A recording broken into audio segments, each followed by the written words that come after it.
আসসালামু আলাইকুম বন্ধুরা। নতুন একটি ভিডিও নিয়ে আপনাদের সামনে হাজির হলাম। স্ক্রিনের মধ্যে দেখতে পারতেছেন ইমন খান ভাই। ইনি হচ্ছে মালয়েশিয়া থেকে আমার সঙ্গে যোগাযোগ করেছেন এবং তার Facebook এর অ্যাক্সেস দিয়েছেন। তার কিছু সমস্যা রয়েছে, সেই সমস্যাগুলো সমাধান করার জন্য।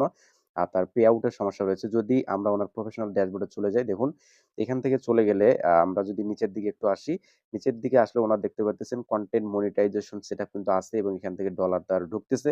কিন্তু ওনার সমস্যা হচ্ছে যে পে আউট এ তার সমস্যা আছে। আমরা পে আউট এ চলে গেলাম। এখান থেকে যদি আমি দেখানোর চেষ্টা করি আপনাদেরকে, দেখুন এই যে দেখুন উনি কিন্তু এখানে আ মালয়েশিয়ার ব্যাংক অ্যাকাউন্ট দিয়ে রাখছে। উনি মালয়েশিয়াতে প্রবাসী ভাই এবং উনার দেখুন এই যে ট্যাক্স ভ্যালিডেশনটা এটা কিন্তু পেন্ডিং এ আছে এবং উনি কান্ট্রিটাও কিন্তু ভুল করছে। আপনারা দেখতে পাচ্ছেন নিচে মালয়েশিয়া কান্ট্রি দিয়ে রাখছে মানে ভুল করে, এবং উনার নামের ক্ষেত্রেও কিন্তু ভুল আছে। যে আপনারা এখানে দেখতে পাচ্ছেন উনার নাম এখানে দিয়ে রাখছে এমডি ইমন, কিন্তু উনার নাম হবে এমডি ইমন।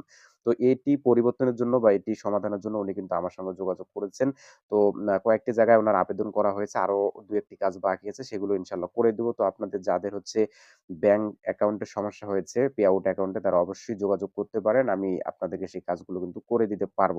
তো বন্ধুরা, এবং কনটেন্ট মনিটাইজেশন পাওয়ার জন্য যদি আপনারা যোগাযোগ করতে চান, তাহলে অবশ্যই আমার সঙ্গে যোগাযোগ করবেন। কনটেন্ট মনিটাইজেশন যদি আপনারা অতি দ্রুত Facebook এ পেতে চান। এছাড়াও আদার্স Facebook এবং YouTube সম্পর্কে যদি আপনাদের কোনো ভিডিও মানে কোনো কাজের প্রয়োজন হয়, তবে অবশ্যই আমার ভিডিও ডেসক্রিপশন বক্সে হোয়াটসঅ্যাপ নাম্বার দেয়া আছে। সেই নাম্বার থেকে আমাকে হোয়াটসঅ্যাপে নক করলে আমাকে পেয়ে যাবেন। তো বন্ধুরা, সবাই ভালো থাকবেন, সুস্থ থাকবেন এবং এই প্রবাসী ভাইয়ের জন্য দোয়া করবেন যেন উনার এই সমস্যাটা সমাধান হয়ে যায় ইমন ভাইয়ের জন্য। উনি কিন্তু অনেক ভালো মনের মানুষ। এই যে দেখুন উনার ভিডিওগুলো অনেক সুন্দর, সুন্দর উনি ভিডিও করে থাকে। তো উনার জন্য অবশ্যই শুভকামনা রইলো।